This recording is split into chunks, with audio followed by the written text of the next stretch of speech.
तो ये वेव्स का एक बढ़िया क्वेश्चन है, इसको सॉल्व करते हैं। क्वेश्चन में क्या दिया है कि एक रूफ से एक रस्सी लटकी है, रोप, उसमें नीचे से एक झटका दिया है, तो उसमें इस तरह से एक वेव जनरेट होती है। तो वेव इस तरह से जनरेट होती है कि जो वेव की वेलोसिटी है, this is independent of Z. Z क्या है, यहाँ जेड बराबर 0 लेकर नीचे की डायरेक्शन में जो लेंथ है उसको जेड बोला है। तो जैसे यहाँ पर जो वेलोसिटी है और यहाँ पर कहीं पर वेलोसिटी, यानी दोनों पर वेलोसिटी सेम हो गई है, क्योंकि इंडिपेंडेंट है वो जेड से। इधर जेड कुछ अलग है, इधर अलग है, पर फिर भी वेलोसिटी सेम है। तो पहले तो वेलोसिटी है, वेव की बात हो रही है, वेव ऑन स्ट्रिंग, तो वेलोसिटी का फॉर्मूला लगाएंगे। तो वेलोसिटी होती है under root tension upon mu. तो हमें निकालना क्या है, इसमें म्यू निकालना है बेसिकली, कि जो मास पर यूनिट लेंथ का डिस्ट्रीब्यूशन किस तरह से हो इस रस्सी का, कि जो वेलोसिटी है वो इंडिपेंडेंट हो जेड से। तो वेलोसिटी तो दे रखी है v, क्वेश्चन में गिवन है। वेलोसिटी को v वेरिएबल लेना है, ऑप्शंस में भी v के टर्म्स में दे रखा है। म्यू निकालना है, तो टेंशन को अब लिखना है हमें, टेंशन अननोन है। तो टेंशन लिखने के लिए ऐसा करेंगे, ऊपर से जेड डिस्टेंस नीचे आएंगे और यहाँ पर डी जेड लेंथ का एक एलिमेंट लेंगे, डी जेड लेंथ का। तो मान लो ऊपर टेंशन टी है, तो डी जेड नीचे आने पर tension T plus D T हो जाती है। और ये डी जेड का अगर एफ बी डी बना है छोटे से एलिमेंट का, तो ऊपर टेंशन टी, नीचे टी प्लस डी टी, और नीचे इसका ग्रेविटी की वजह से फोर्स डी एम इंटू जी।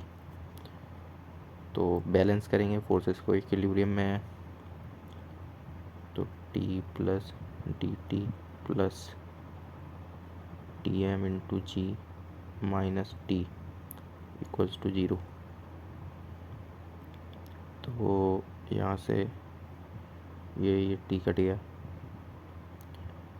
डी टी आ गया, ये उस साइड चला गया, minus G into D M. जो छोटा इसका जो मास होगा, देखो मास पर यूनिट लेंथ का मास म्यू है, तो डी जेड लेंथ का mass mu into d Z हो जाएगा, डी एम।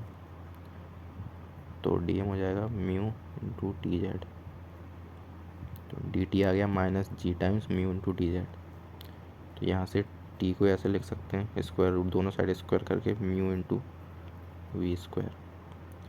अब हमको डी टी पता है, तो दोनों साइड डिफ्रेंशिएट कर देते हैं।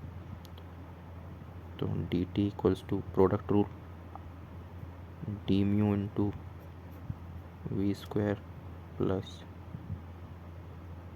Mu into 2v D we.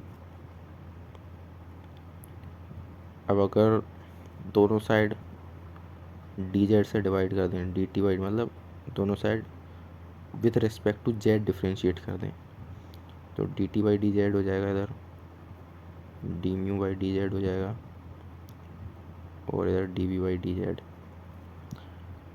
तो अब जो v है वो जेड से इंडिपेंडेंट है, तो ये D V by D Z वाला टर्म 0 हो जाएगा। तो इधर क्या बचेगा, D T by D Z equals to V square times D mu by D Z. D T, ये डी जेड को इधर ले आएंगे, तो D T by D Z हमने निकाला था, कितना आएगा, माइनस म्यू टाइम्स जी। तो इसको इधर रख देंगे, minus mu G equals to V square D mu by D Z. अब एक डिफरेंशियल इक्वेशन बन गई, इसको सॉल्व करेंगे तो D mu upon mu equals to minus G D Z by V square.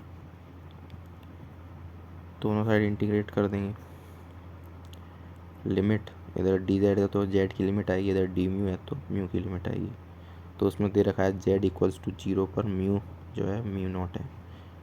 तो किसी पोजीशन z पर हमको म्यू निकालना, तो ये नेचुरल लॉग ln लिमिट वगैरह रखने पर म्यू अपॉन म्यू नॉट आ जाएगा equals to minus ji upon we square into Z. ln हटाएंगे तो ये e की पावर में चला जाएगा उधर, तो mu by mu nought equals to e की power minus ji upon we square into z. तो यहाँ से म्यू आ जाएगा, mu equals to mu nought e की power minus ji upon we square into z. तो ये आएगा आंसर, जो कि ऑप्शन ए है। तो ए विल बी करेक्ट आंसर।